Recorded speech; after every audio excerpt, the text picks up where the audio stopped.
continue our knowledge sharing mission through a series of interviews with marketing leaders from all over the world and are thrilled to have Eric with us today. Thank you for inviting me. Hi, everyone.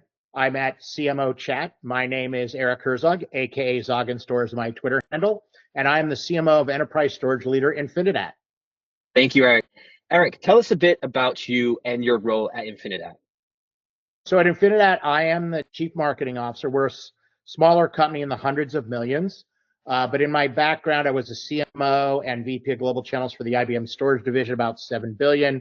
I was a Senior VP at EMC, which was acquired by Dell. I was a Senior VP at Maxtor, which all these were Fortune 500 companies. But I've also done 8 small companies / startups. So I've got that mix of background. And in the small companies, my background is not just in marketing. So I've been a CRO 4 times, VP of Manufacturing Supply Chain 3 times, all this while still being the CMO, VP of HR 3 times. And in one company, even for 17 months, I was the CFO and the CMO at the same time. So my background on the small company side is very GM-ish. In a small company, I've read every function with the exception of engineering. Now, in the big companies, it's been, product management, product marketing, right? All the marketing functions. And again, at IBM, VP of channel sales. So that was a sales role in a big company. So a varied background between big company, small company, and a background that's not just pure marketing that involves a number of other functions in a smaller entity. That's a pretty extensive background, Eric. Tell us a little bit about yourself and how you got into marketing. So I got into marketing by accident. Literally, when I got out of the University of California, my roommate, who had been an electrical engineer, hated it. And his summer job had been at a swimming pool company, swimming pool contractor. So he convinces his parents to let him know they need to buy it. So he calls me up and says, hey, why don't you be my general manager? So we had 150 people. We did all kinds of renovations. We cleaned people's pools. We had 2 retail stores. So I reported to him, and then the other 148 people reported to me. So I sort of, if you will, got an MBA on the side, right? But I got paid for it. And then the office manager and finance manager, she left to go to a startup in the storage industry, and they were looking for someone with sales and marketing background, which I had, although not in the industry. So the founder hired me as director of sales and marketing, and that's how I started in the computer storage space. Totally by accident, because she went back to work for her old boss doing finance, and then I ended up getting hired at that startup. What is your main marketing focus at the moment? I view marketing as a very holistic thing. One of the things many of the listeners will probably know if they're in the big companies is not only is marketing often siloed from the other groups, particularly sales and product management, but even within marketing, there's silos, right? There's the digital silo, the social silo, the PR and AR silo, and I do disagree with those who think that public relations actually should not be in marketing. That is a huge mistake. It needs to all be together. So for me, the big thing is business is a team sport. So within the marketing function, all the teams need to work together. Now, there's only 16 people on my team, but every single Monday, we meet as an entire team for an hour and a half, walk through slides of what everyone is doing, and then I have a one-on-one with all of my direct reports. There's 5 of them once a week. I also meet with the VP of sales once a week, the VP of support once a week. So I believe that, again, business is a team sport. I may be an old fat guy now, but I used to be an Olympic class athlete in wrestling and was an all-star player in American baseball. So, to me, it's about the team. And if you don't have the team working together, then the odds of winning the game are low. And every quarter is a new game, is the way I view things from an athletic analogy. So it's very important for marketing not to be a silo with other functions in the company, and also not to create silos within itself. That's very destructive. And so I make sure that we do everything we can to promote the team. And for example, my channel managers meet with the channel teams every week. Now I have to meet with the director of channel sales, Americas and Europe. We have a meeting, all 3 of us together, once a week. So, and they've got to be short. You can't have meetings that are waste of time. So you've got to have kind of, here's your 3 things you need to cover, and they may change. And some things may stay the same every time, right? What's going on with this, that, and the other thing. But if you don't do that, and you also don't want to end up with meeting mania where you waste people's time. So meetings need to be constructive, they need to be structured, and they need to be focused. But they also, if you do that right, can really help you build true teams, not people that say they're a team, but literally really work together to solve business problems, and of course, in the end, do the right thing for the end user so they buy your solution. What would you say is the biggest challenge marketers face today? So I think the biggest thing marketers face today is people think marketing is fluff. So remember, I'm a business to business high tech, and it may be different. There are people who could market shoes, food, dresses. But when you're in B2B in particular, you better know what you're doing. In addition to doing this with you, and I've done several other of these, I'm a regular presenter at trade shows on cybersecurity, on storage infrastructure. You know, I have, if you will, a panache. That's why I'm called Zoggin Store. And when I had a mustache, one of the storage industry analysts coined Zoggin Stash and literally posted all over LinkedIn and Twitter. And that's because I've got, you know, cachet in the storage industry. But that's because I know my stuff. I'm not a fluff marketing person. There was an ad way back when for a restaurant chain in the United States called Wendy's, and it featured a very old lady, clearly someone in their 80s or 85. It really was an old lady. It wasn't an actress in makeup. And the thing was, where's the beef? So in business to business marketing in particular, where's the beef? If you can't talk about your product credibly or you don't know what it is, how can you do the right social things? How can you create the right collateral materials, data sheets, white papers, all that stuff? And while AI can help you, AI is not an expert. So I believe AI should be used in a way and then controlled by humans, not AI controlling humans, humans controlling AI. And then AI is an incredibly effective tool. We use it for competitive at Infinidat, very effective. But even then, AI, particularly public AI, can make mistakes. In the AI world, it's called hallucination. Last thing you want to do is put out competitive information to your sales teams or your channel partners if you use the channel and have it be wrong, and then you don't close deals. And that's marketing's fault because you're the one who gives the data. So using AI in the right way, and I do think the key thing is you've got to have the beef so that the other functions in the company, people outside the company, the press, the analyst community, if you do use the channel, that they respect you and know that you're not just creating a bunch of fluffy stuff that doesn't help the sales team sell. Marketing's biggest job is doing whatever it takes to help the sales team sell, not win an award for your advertising, not win an award for your social campaign. That's all nice, but if it doesn't drive revenue for the company, you might as well be in the TV. By the way, in the TV and movie industry, they have to make money too. So I would argue doing marketing just for marketing's sake only to say I won this award or that award for the best digital program or social program or the best television ad, it doesn't drive revenue. It's a waste of time. Let's talk about marketing's relationship with sales, since we did touch upon that already. Out of all marketing initiatives you're in charge of, which one has the sales department traditionally been more grateful for or excited about? Well, for us, we were very unknown in the industry. Small company. I came from, you know, being the CMO of a $7 billion division of IBM. So we have really increased the brand awareness. So while people still say Infinihu, it's like 1/10 what it was before I came here 3 years ago. And that's because we create a very cross-functional campaign. We win lots of awards. We submit for those awards. We don't buy them. So someone does grade us and then say, hey, you're the winner. Well, then we social media the heck out of it. We do a press release with it. We make sure that we include that in our sales collateral, the data sheets, the white papers. We are the award-winning blah, blah, blah. That gives you third-party validation of what you do.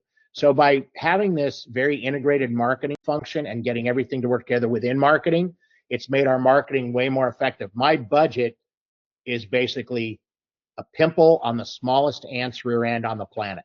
We only compete with global Fortune 500 companies. That's who our competitors are. So their budgets dwarf ours. Yet for the money we have, we're optimizing, whether that be shows we do, whether that be what we do with our press campaign. And the sales team has been very appreciative because we've taken this integrated marketing approach that before I came here, they weren't doing it that way. They were actually spending slightly more money than the budget I have now, given, you know, where the economy has been lately. It had to be more conservative. But the bottom line is a lot of that money was wasted. Now what we spend is not wasted. The sales team is very appreciated that we are delivering things that were never delivered in the past here. But that's all because we work as a well-oiled machine, as a team. Using sports analogies, I'll use American football, which may not be applicable to everybody, but American football, there's an offensive team and a defensive team. Within the offensive team, there's at least 4 to 5 different functions. So even if you have the quarterback, the guy who tends to throw the ball, He could be the best in the world, and he could end up in what they call the Hall of Fame in American football. He could win all these trophies, make extra money. But if the team doesn't win what in American football is the Super Bowl, then again, he's not a successful quarterback. It takes the entire team to win a football game, the offensive team and the defensive team. You can't just have one person win. And that's what you need to do in marketing. And that marketing team needs to work with the other teams, particularly the sales team. And for us, they appreciate what we've done by taking an integrated marketing approach, everything reinforcing everything else, and then delivering that to the field to help them overcome the Infinidat.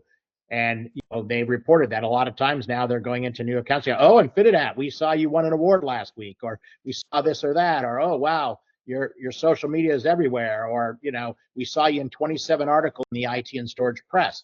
That does help you. And by the way, getting articles in the press tends to be cheap. You just got to have the right meat so that they grasp onto what you're doing.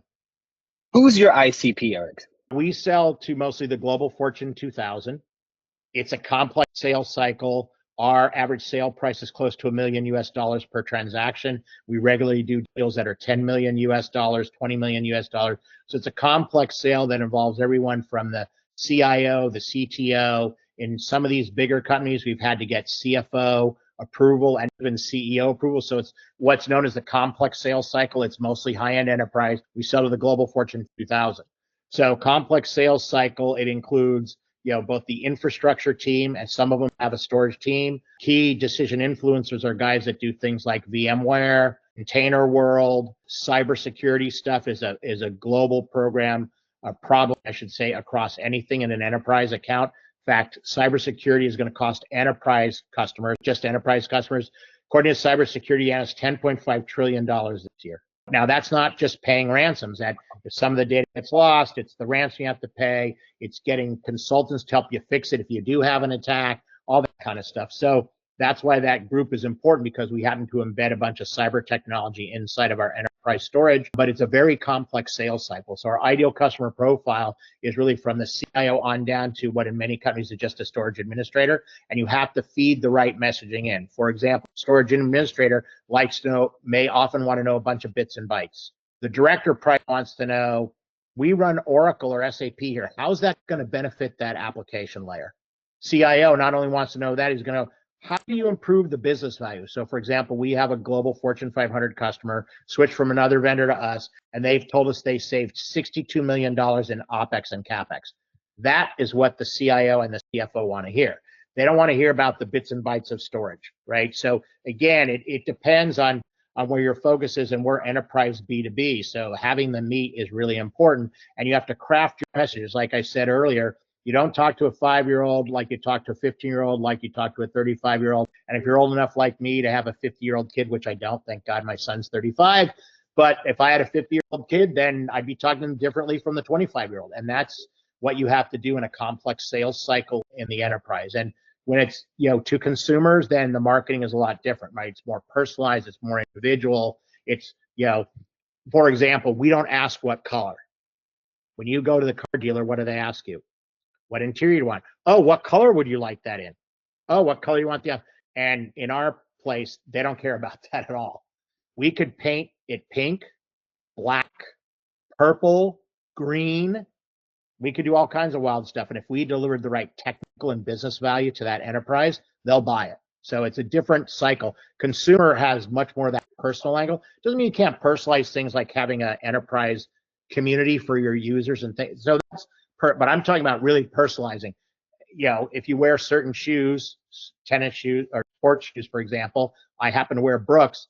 Every month I get it. New colors, new look. It's the same shoe.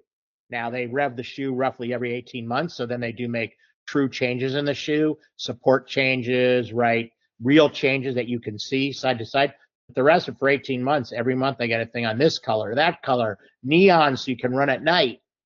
Right? And that's not what you would do with the biz to biz side anyway. And business consumer, it's the ideal way to do marketing. Now, let's talk a bit about the events aspect of B2B marketing. I'd be curious to know, what's the most successful event or engagement piece you have hosted and why? So we have a mix between virtual events we do with our channel partners. We do 90% of our revenue through our channel partners. So we often will do joint seminars, joint webinars. We sponsor, they'll do a golf tournament. We'll take a hole, right? But then they invite end users, right? That's what they do. We do global trade show events, Gartner. We've done VMworld in the past, Cisco Live in the past. Have, again, this mix between local events that we do often with our partners, but sometimes by ourselves, and have our partners invite the people.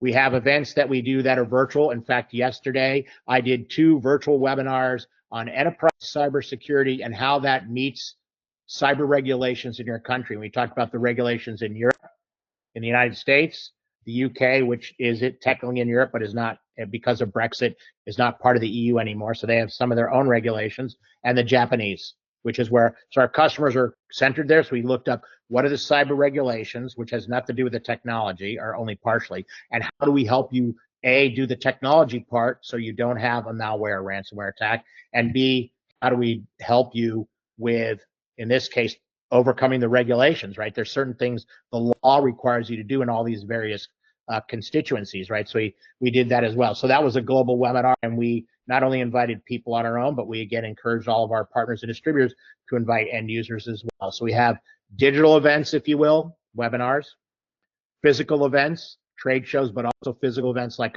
we did a 8-city roadshow last year when we launched a new product. And that included us inviting people, existing customers and prospects, but also our channel partners showed up, and the channel partners brought their own existing customers and prospects. So that was if you will, a rolling seminar. And we did Milan, we did Madrid, we did London, we did Tokyo, we did New York, we did Chicago, we did San Francisco, and we did Atlanta in the southeast of the US. So 8 cities, an 8-city roadshow, but again, a physical event. So we match physical and virtual, ones we do ourselves, ones we do with the normal trade show kind of companies like what VMware has done historically or Cisco does, and then one that we do with our partners that tend to be either regional or on their own. And we merge that all together. We social the heck out of it. In fact, we're going to do a web release on our participation in RSA, which is the largest cybersecurity trade show in the world. About 50,000 people attend, but also includes about the Gartner cybersecurity show in web release, which then will social, right? We'll send it to the press. So if they're going, they hopefully will come by the booth. So again, an integrated marketing approach, and the events is part of that approach, whether they be virtual, physical, the big show, physical small show, or physical or virtual with our channel partners. That's what we do from an events perspective. How do you track the impact of your events on pipeline and lead generation? Well, we do all that. First of all, we track what's coming from the top of funnel. We also partially track it through deal registration with our partners. So they bring Herzog's Bar and Grill in. Pretend I own bars and grills. I'm a 50 billion euro bar and grill company, because that would be a type of account. So a partner brings them in, they register the deal, right? Which we allow protection for a certain number of days for them to work the deal on their own. So we can track the deal registration. We can track top of funnel. We can track through the sales cycle. We use SFDC. So you can track that. And we also can track through to quotes. So we don't win every deal, but we quote a lot. So anytime we want to quote, and then we can work backwards through we use Marketo and Salesforce. We use 6 Sense. We use some stuff from TechTarget. We can track that back to, they came to that webinar. They came to that webinar and downloaded those 2 white papers. And then they saw us at the Gartner IOCS show. And we track all that. Okay. And we can then look to what resulted. We can track existing customers, of course, because they're tagged. So if they're coming to events, we can see if there then is a quote that results around that. So we look at the ROI from everywhere, from top of funnel, deal progression, obviously deal closure. And obviously, if we're at the quote phase, one loss is not a function of marketing. It's a function of sales. Having been a CRO 4 times, that's the sales job. That said, though, marketing helped to get to the phase where hopefully you're doing a quote. So we track all that too, even if we lose it. Because if they came through a marketing event, that's the top of funnel that resulted in at least a quote. And obviously, if it's a win, it's a win. We track maniacally. I'm a big statistics guy. Again, if you used to play American baseball, which I did, way before all this sports stuff today, the best statistics on this planet pre-computer era is all the baseball statistics in the United States of how they collected better than soccer, or what Europeans call football, better than American football, better than basketball. Just the volume of the stats that were collected way back when, starting in the late 18th century when U.S. baseball became a big deal. The amount of stats are staggering. So I'm a big stats guy. We just did the webinar. So I had the team track how many people came, how many people registered but didn't come, which means we have their approval to send them a thank you note and a link to the webinar, which of course is now posted on our public website to try to drive traffic there. So you make sure that you track all that stuff. We track what were existing customers, prospects, and channel partners to that event that we did yesterday. And again, and on the existing customer side, because we're pretty good with Salesforce.com on the sales side, we can see that they have a pending refresh or they need to order more stuff. They've told the sales team. So naturally, they might come to a webinar or come to a trade show or go to something we do with our channel partners. So that's the value we get by tracking. You also find out if something doesn't work. Well, if you're an athlete, you know because you didn't win, you got pinned, or you struck out, or you kicked the ball and didn't get in the goal. I mean, you can see the result. And so we try to track everything, both wins and losses, to do that. I'm maniacal about how we track stuff. What are the most significant challenges, would you say, that you face when hosting events? So when hosting events, whether they be physical or virtual, getting, if you will, excuse the French, butts in the seats, as we say in the States, getting them to show up. So for example, we did a webinar in Q4, and we do webinars roughly every once a month. So we did one in Q4. There was 742 people registered, but only 310 showed up.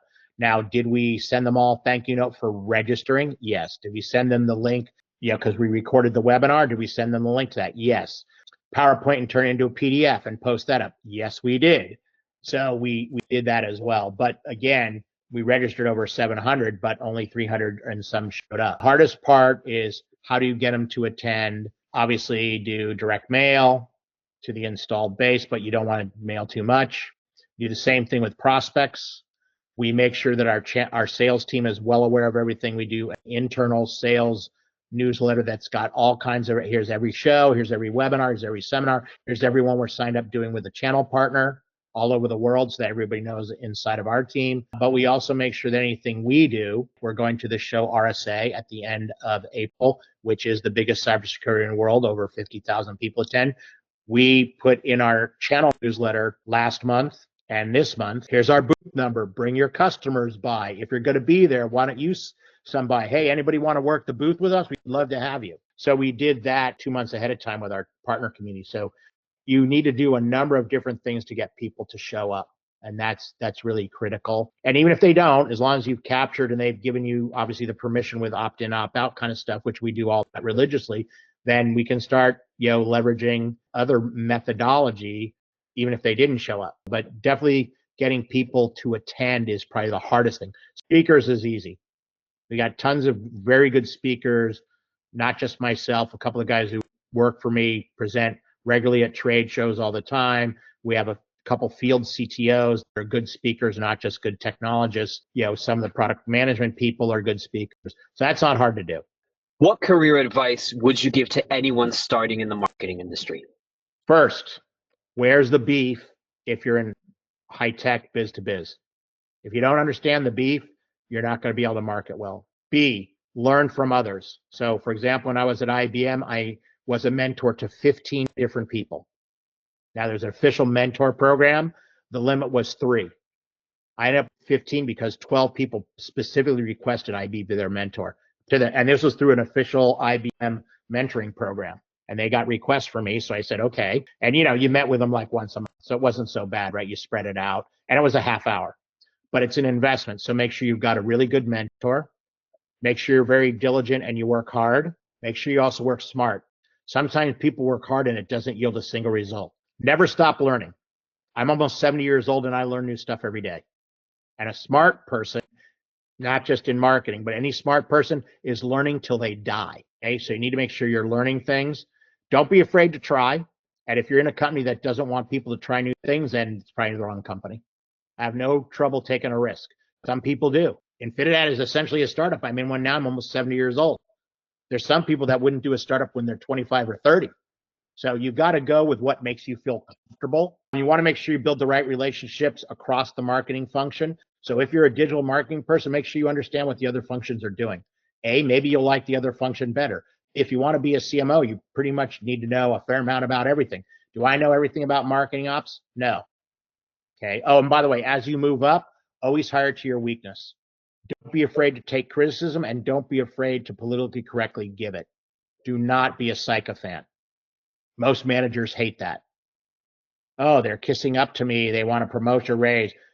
You need to deliver. Now, by the way, you don't have to be shy about delivery, that you delivered this or that. You don't want to brag about it, but do it the right way. Always learn from your peers, not just from your mentors. Always learn from experience. You could do something and it not work. Then you have to figure out, why did it not work? Was it a great idea but poorly executed? Was it a horrible idea in the first place? Driving your car backwards is a horrible idea. Whether you're looking over your shoulder, whether you're using your mirror, your car is designed to drive forward. It can go backwards, but you don't want to drive down the highway in reverse. You just don't. That's a bad idea. So even if you try it, it's not too smart.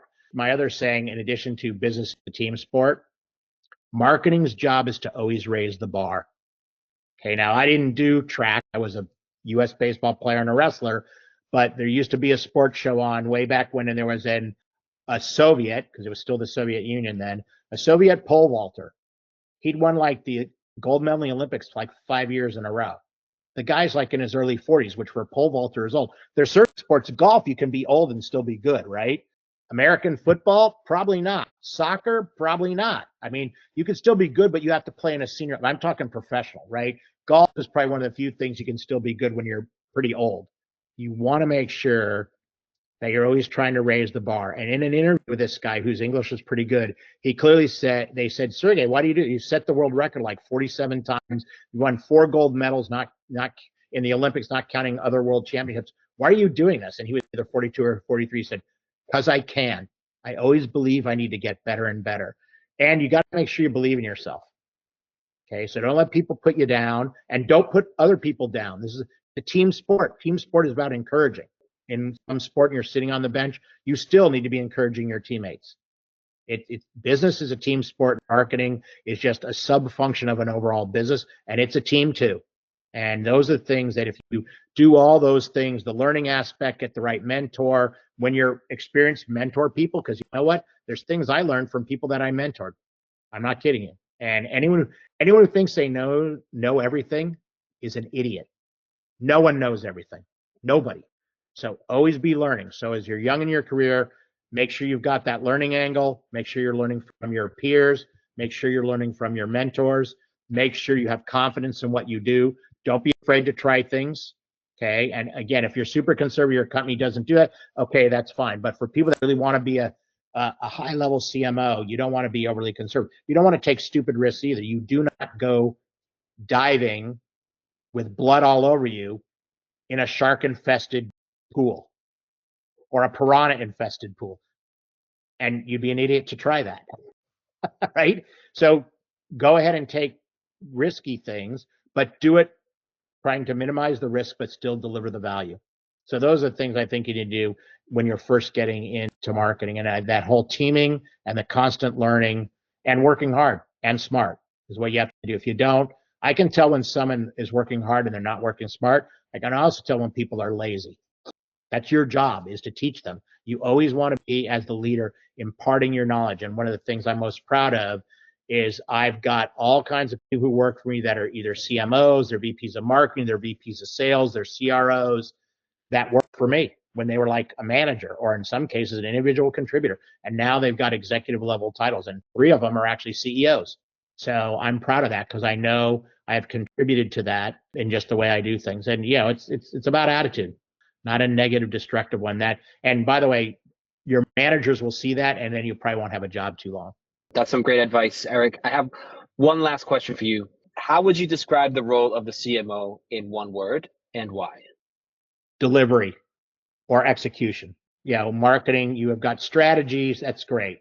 Strategy doesn't mean anything if you're not delivering the goods. You can have the greatest strategy, and if you can't execute it, can't deliver it, how does it help the company? How does it help the sales team? How does it help you personally in your career development? It doesn't, right? I guess if you don't, then you're not benefiting the company, and you're certainly not benefiting those other elements of the company who need to be your close partners.